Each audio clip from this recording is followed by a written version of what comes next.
What up? Happy Tuesday, everybody. Welcome to the Grid and Grind Show. I'm Daniel Ball, and today we got a great show.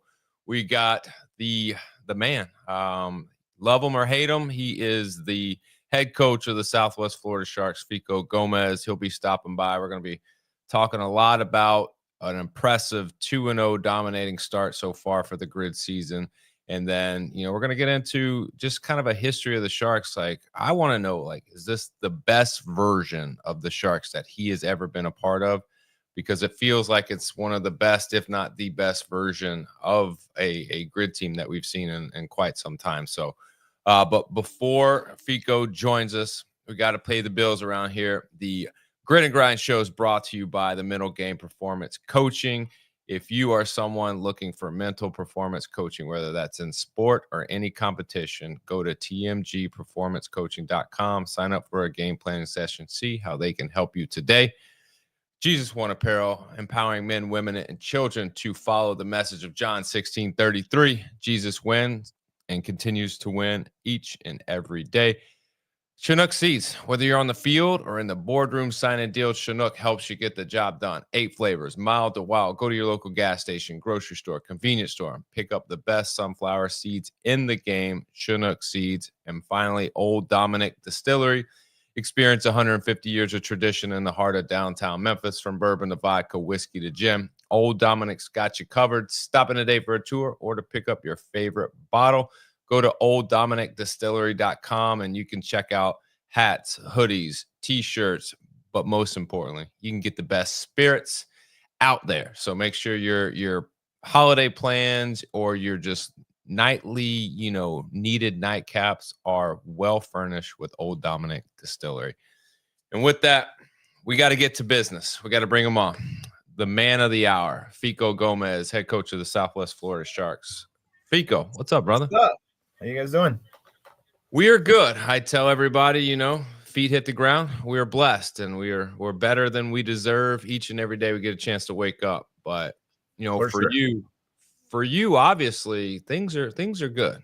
I would be remiss if I didn't say this, man. You are looking phenomenal. Slim and trim and just shredded. Like, what are you doing? I mean, obviously, other than having kids, and if you know what that means, like running around constantly, but what are you doing differently? Because people want to know. Eating, dude. So I started nutrition coaching 4 months ago, and it's been working out well. I've been on it. I've been diligent, and I have a competition at the end of this month in Medellin, Colombia, and that's kind of what I've been preparing for. So that's kind of why, been slimming out, been working out more and eating right. All right. What kind of competition are we talking about here? CrossFit. It's a masters competition. It's Latin America masters. Yeah. Have the events been released yet? Do you know what you're going to have to do? 3 events. They have biking with front squats.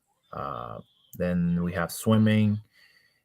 Then we have, I think it's a mile run with some sled pushes, toes to bars, and things like that. So I think looking good so far. Hey, go get it, man. Like, you're looking great. You look like you're in fighting shape. So I expect nothing but another dominating performance, especially if you got a Sharks uniform on, because it seems like that's the trend these days. But I got to talk to you. 2-0, obviously when you go into an off season and you say, all right, how do I make this team better? You're taking a team that was in a championship, and obviously you want to win it all. Mm-hmm. So talk me through the process. Do you start with a blank slate and go, okay, I need these positions. Let me look at who I have. Do they meet those needs, or do you just wipe it clean and go, all right, let me fill this new roster? Like, how does this work? Tell me the magic. Yeah, no. Obviously, last year we had a great team, and we have majority of our players return back. So to me, was filling the gaps what I thought we were missing, which were strength, and more than just strength, it was squatting strength. Somebody can squat fast. So that's when you have Z and you have Kelsey Keel, Dana Perang, and those met those things. So that championship match was kind of haunt me through the whole season. And that's kind of what I recruited to. So people that will be good at that move, those type of movements. Do you ever look at like height? Like when you talk about squatting speed, there's obviously strong for a tall person and strong for a shorter person, but that speed is going to be entirely different. So when you feel this roster and you're looking for not just strength but speed, are you looking for somebody in a particular like height range, or you'll just take whatever badass athlete that you can get? Obviously, the range it does comes into play. So if you have somebody that's taller, somebody that's shorter, obviously that helps. But it's not only the height; it's also the just the way how their body is built. You have somebody, and just for example, and from my athlete, Sammy Nally, she's 5'6", so about the same height as Kelsey Keel, but Kelsey has a shorter torso, so she can squat a little faster than Sammy. They both can squat heavy and good, but it's just the way that their bodies are. Yeah, that's just how the way the bodies are. What is difficult about putting a roster together? I mean, not just, I guess you could just put together any roster, but like you're looking for specific things. How difficult does it get, or is it difficult to find those, specialty things that you're looking for? Oh, it's definitely difficult. But I'm sure you've seen on some podcasts or anything like that. I shoot my shot. I'll message everybody. I'm just through Instagram, through email, to something. And what the words they can say is ignore me or say no. And yeah, it so far has worked out. Even for some other teams that I found players that still wanted to play, just didn't fit in my roster for any reason. Hey, the answer is always no if you don't ask. Mm-hmm. But I will say this: I've heard this from numerous people. You're very charitable when it comes to players. If you know that you don't have a need for a player or your roster's full, you're always trying to find that player a home. And so you're always willing to reach out to the other coaches. And, it takes something special to do that. Cause I mean, in this competitive environment, like you're not trying to give anybody an edge. But it is big of you to be able to reach out and find a home, because I mean, at the end of this, yeah, you want to grow the sport. You want to put eyes on the product, but not only that, you want to put the best athletes out there for all the teams, because you want it to be competitive. You want it to be good. And at the end of it, you want to go, we won this because we beat some really dynamite fucking teams. Like we just crushed it. Yeah. But how do you get big name athletes? So like you talk about Kelsey Keels, like what is the message? What do you say? Like, how do you do it? Like, because there's some people who are out there and, I joke, saying like you're the Oprah of grid, just giving everybody cars. But the reality is you have to be able to create a culture that people want to buy into and be a part of. And you've done that. But outside of that, like what does the conversation sound like when you're trying to get one of these high level athletes? I just offered them cars. No, but I just tell them it's the Grid League is an opportunity for them as well.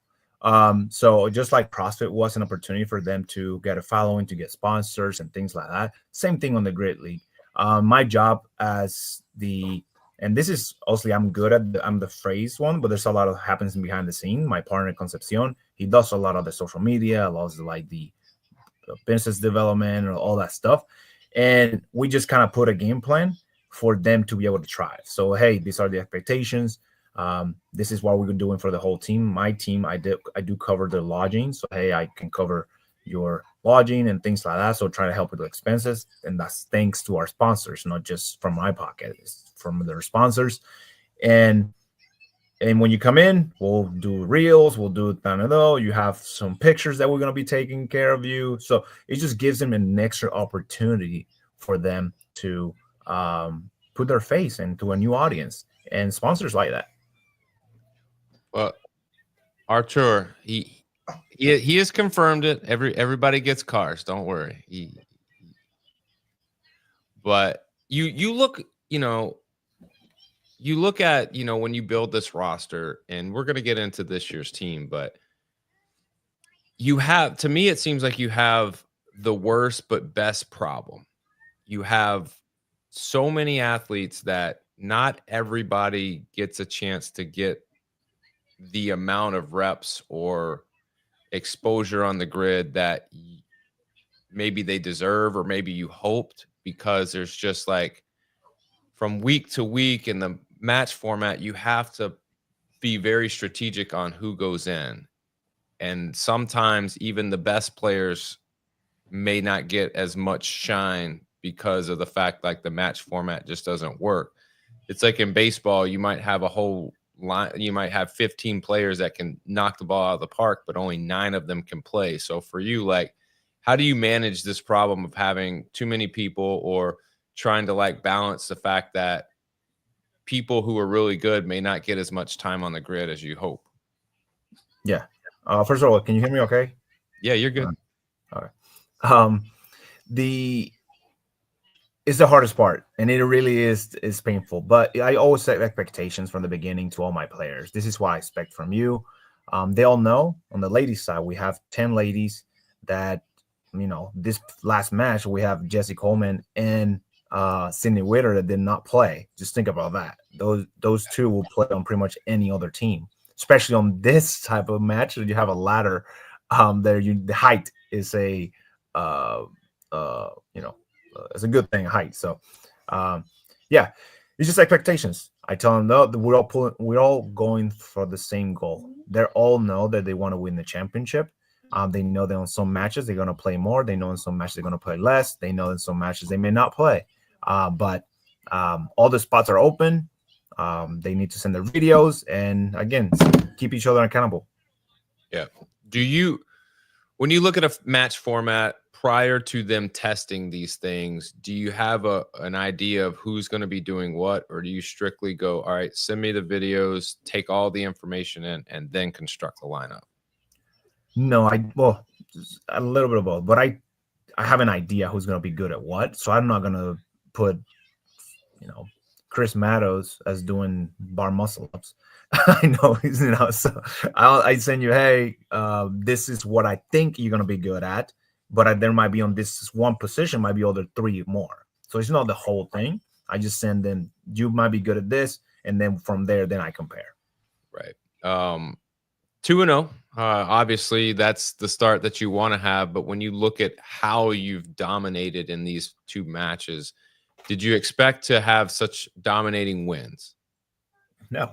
Obviously, that's our goal. Obviously, when you're a coach, you put a game plan in place that you want to be the best lineup every race, and you ideally want to win every race. But we all know that expecting that is really not, has never happened before. And it's not, no. But I did tell the team, I do think we have the ability to do that.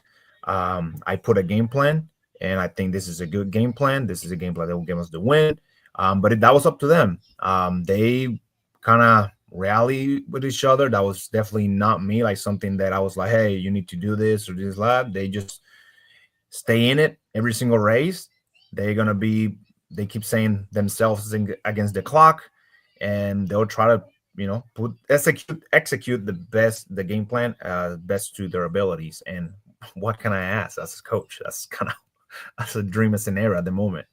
Yeah, as a coach, that's the plan. You go, I'm going to put in the best lineup, the lineup that I think is going to dominate. Like, I don't ever think a coach goes in and goes, I'm going to put together a lineup that just barely gets us the win. Mm-hmm. No, you're going to put that together a lineup that you think is going to kick ass. And, you've done that, you guys. And I'll say this, talking to the players this weekend, they're all really bought into the fact, like, it's almost a personal challenge to them to win every single race. It really is, because everybody I've talked to has said something to that effect about winning every single race. Obviously, halfway through the season, you've held up that part of it. But looking now that you have a Bandits team in a few weeks in Dallas, what do you do to prep for that? I mean, you guys are so good. It's like, do you have anything that you are actually working on to improve upon?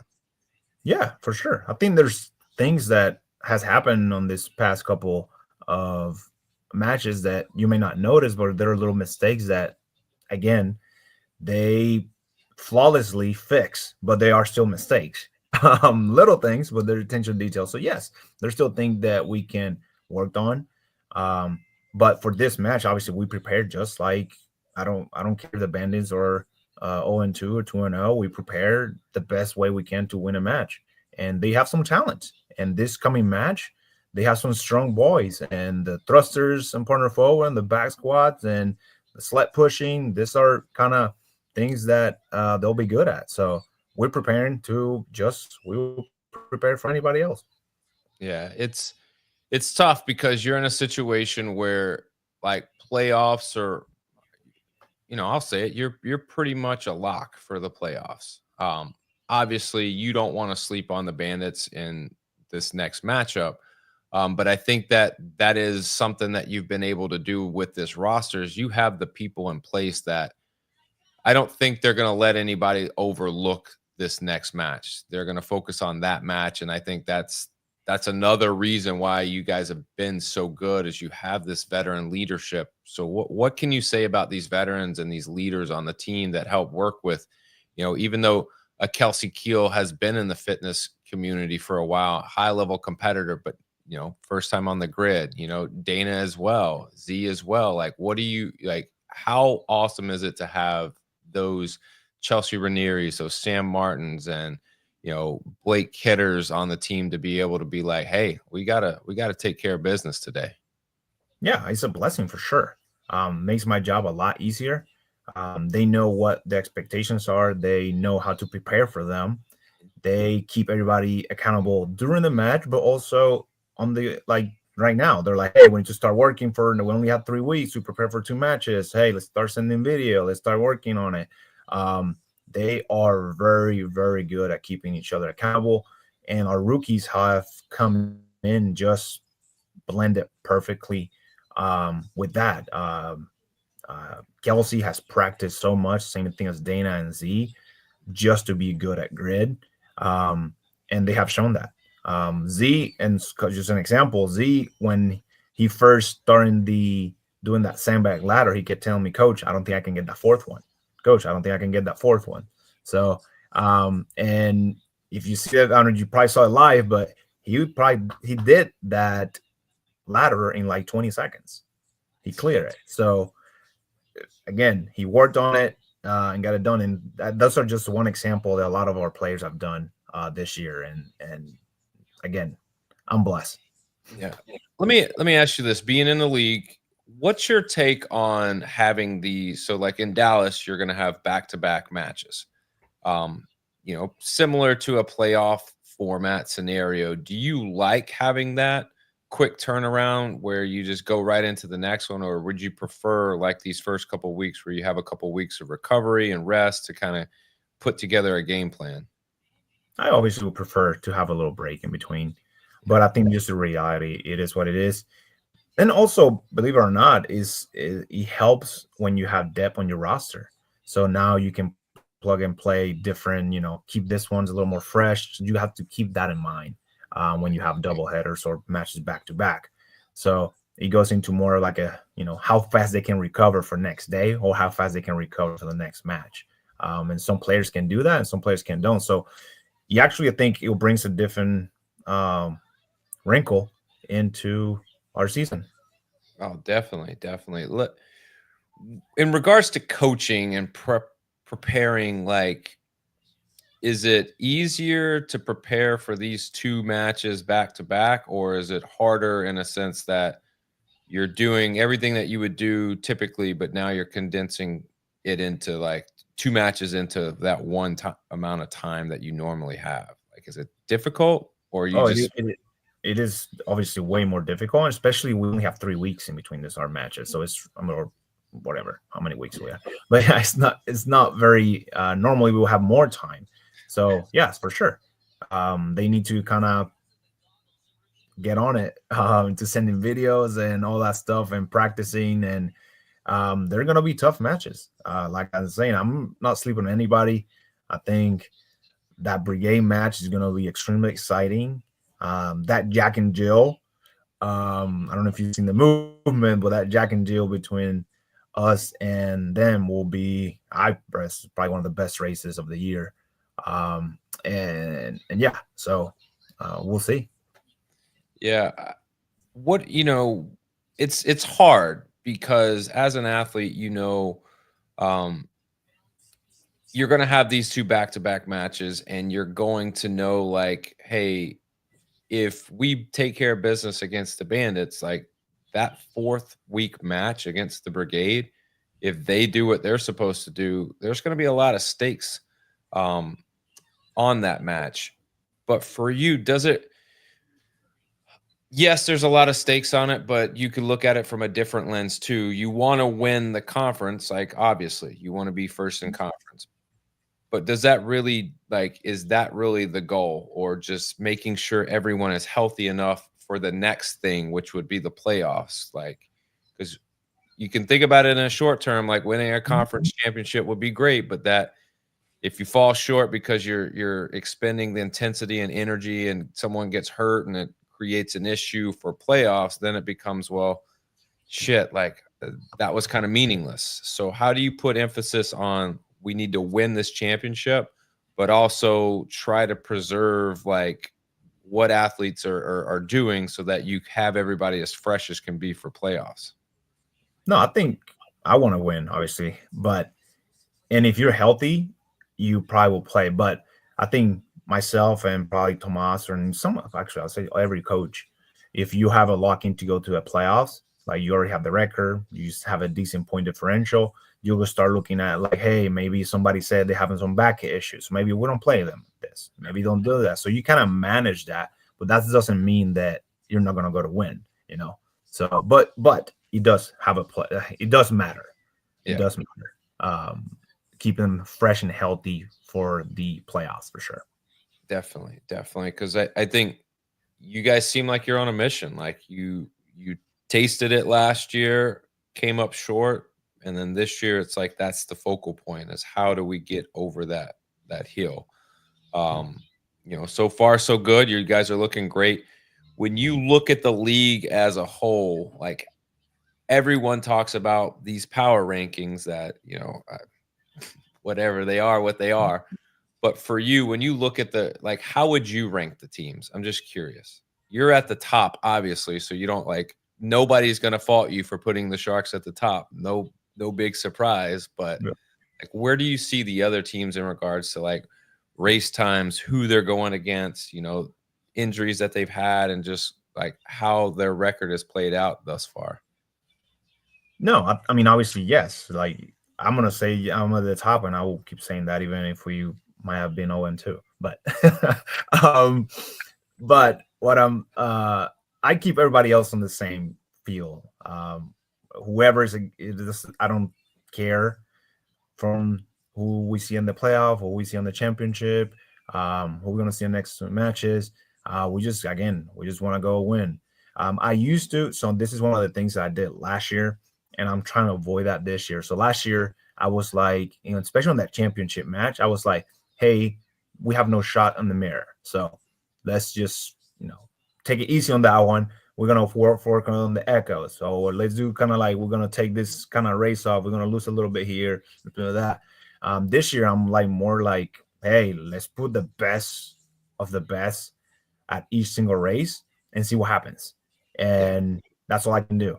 I'm not trying to predict what they're going to do, which I still do a little bit, but not to the extent that I was the year prior. It's more of what are we going to do with these movements and within this time frame? Well, it just buys into what you're trying to tell the team, is to win every race, and it's hard to win every race if the leader of the team is out there saying, we might give up a little bit in this one, so let's take it a little bit easy, or let's work around some of these different things. But Artur, you're right. Fico is being nice right now. He's being very political. He's being very coach speak. He's not going to rank the teams. So I'll be the bad guy, and I'll put that out later this week at some point. Once I get we leave that to you, Cassie, and the other one. It doesn't matter. It's fine.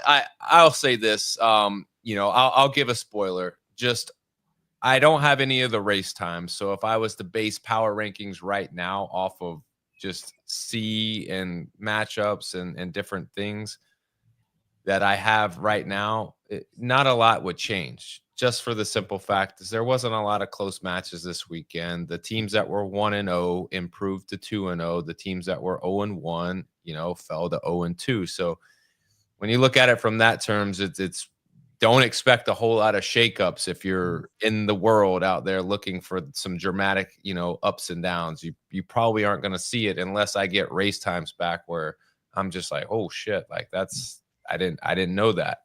But I mean, the bottom line is just last year we were ranked number 1 too, and we didn't win. The Wild lost 2 matches last year, but they won the one that matters the most. So honestly, again, doesn't matter. No, you're right. It only matters in the matches that it matters, and you got to get there. And obviously, it doesn't really matter how you get there; just get there, because last year was proven that you don't have to have an undefeated record to get there and win it all. So when you look back at all the Sharks teams that you've been a part of, like, is this the best version of a Sharks team that you've had? It's hard to say because you're halfway in the season. Like, is this the best Sharks team?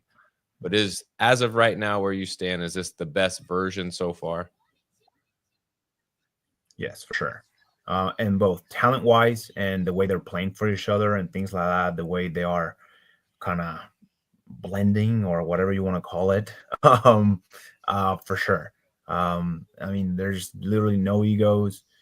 They are working very hard. They'll get excited from each other when somebody does something, spectacular. So it's not like, oh, I can also do that. There's none of that. When I make a decision, because there have been some decisions I have to make, obviously. Hey, you're not going to play this today. Or, I don't know, somebody else is doing the latter, not you. All these little things, everybody has been super supportive of each other. Not some of them, I expect every single player to be upset. And that's just part of it.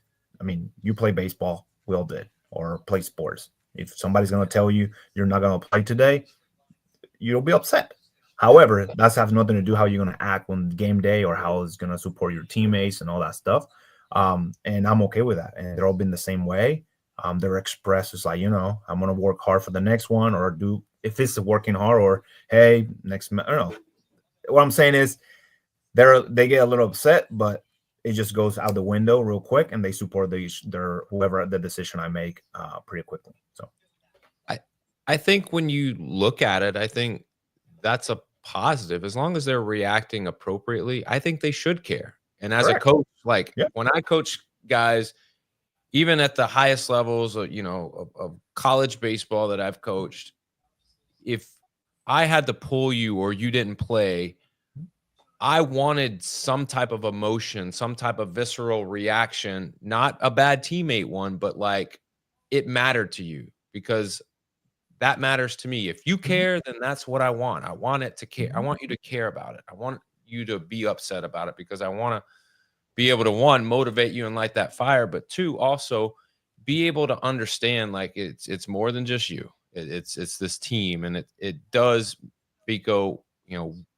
I got to give you your flowers, bro, because it does feel like you've done something with these guys and these girls that's the perception. That's what I see. There's a lot of intensity. Don't get me wrong. Like you see the switch flip when it's go time, and you can see how, there can be some anger and some stuff coming. But honestly, I see a really well-oiled machine, a very good team, that wants to be there for one another. Everybody's excited, everybody's pumped, and everybody that I talk to says the same things. And So, man, shout out to you. That's something that you built, something that you've created, and a roster that you've designed to be able to do that. And that's the hardest part of winning a championship, because I think, you could go out there and find strong people and people to do the work. It's those other little things that are really hard to manage, that ego part of it, and you got to have the right people. And you've so far you've done that, man. So shout out to you.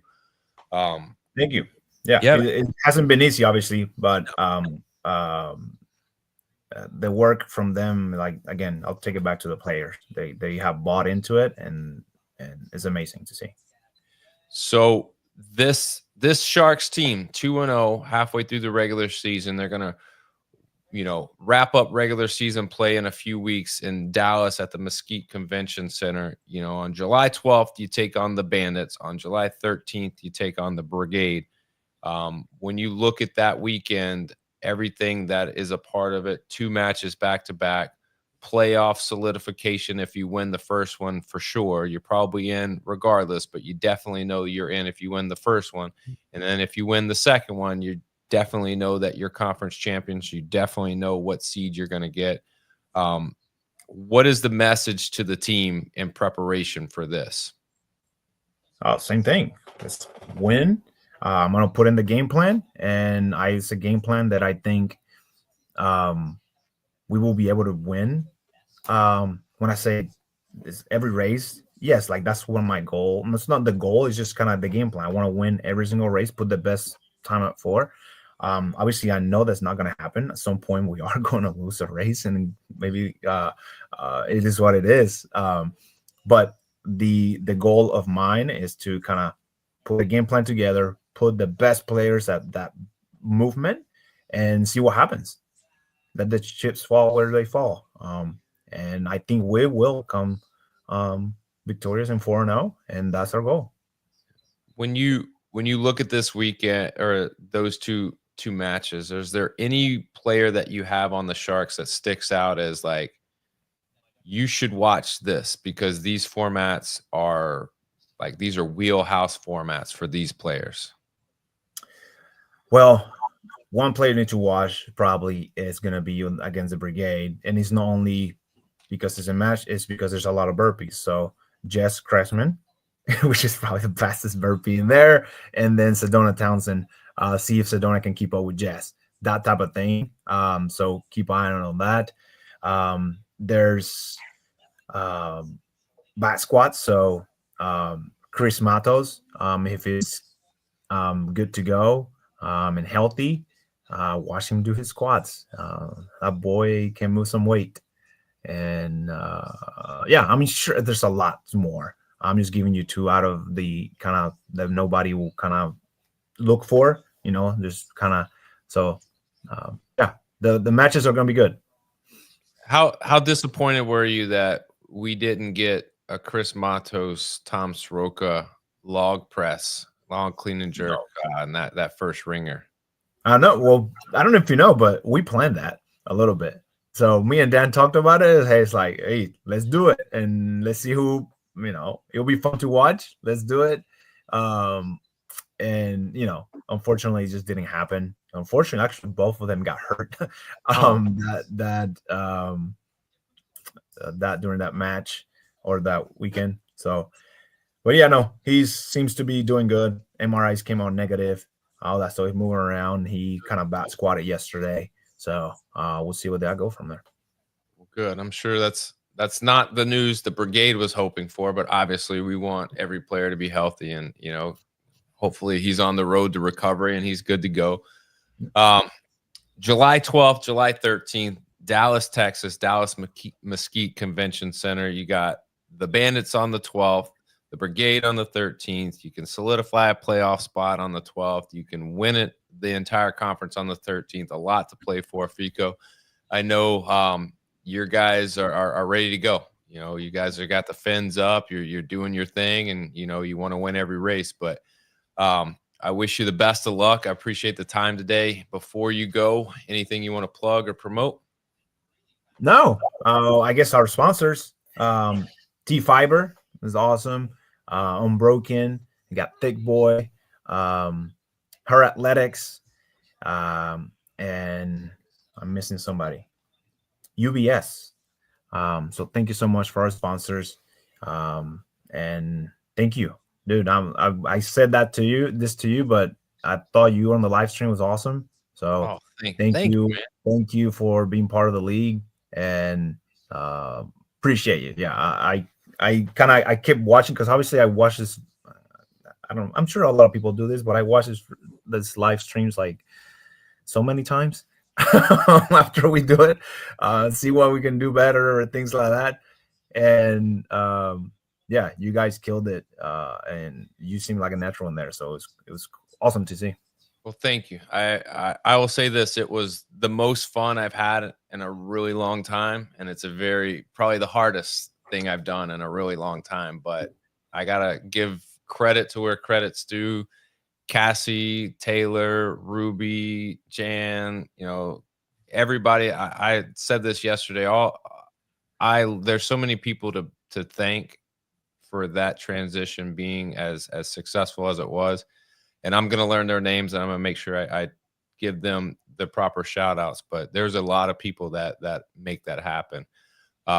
Mather, and just the entire grid staff for, allowing me the opportunity and putting some trust in me. So I appreciate that. And hopefully, things go well and you might see my face again. We'll see. Yeah, you killed it. I think you killed it. Thank you, Fico. I appreciate it. Well, brother, hey, go take care of the kids. Go prepare for Dallas. And, if there's anything you need from me, man, reach out, brother. Thank you. Thank you for having me. Absolutely. Good stuff. Yeah, that's Fico Gomez, everybody. If you like hearing Fico's story, or you just like hearing average Joes talk X's and O's, please share the podcast on Facebook. Head over to YouTube, click subscribe, click notifications. That way you're first to know when new content is being dropped. Because Omaha is currently, college baseball season is wrapping up. We got, I don't know, a few days. I'm looking at LSU dominating UCLA from a game yesterday that's continuing. So, in a week or so, you'll have a national champion in baseball, and then we'll be back on the grind with college baseball. We'll be doing reviews and wrap-ups and recaps and talking transfer portals and all that stuff. But, here on the Grid and Grind, we're going to be doing grid. We still halfway through the season. We still got a lot to cover, but be on the lookout for power rankings. Be on the lookout for a recap show, trying to figure out a time and a way to get with, Jason or CrossFit Media to try to come on and us collaborate on some stuff. But, until then, just be notified on YouTube. That way you got it. But I appreciate everybody. Love y'all. As always, remember, strong bodies, sharp minds, grid and grind all the time. Got Roderick Holloway next week. Looking forward to talking to another shark. All right, y'all. Be good. We're out.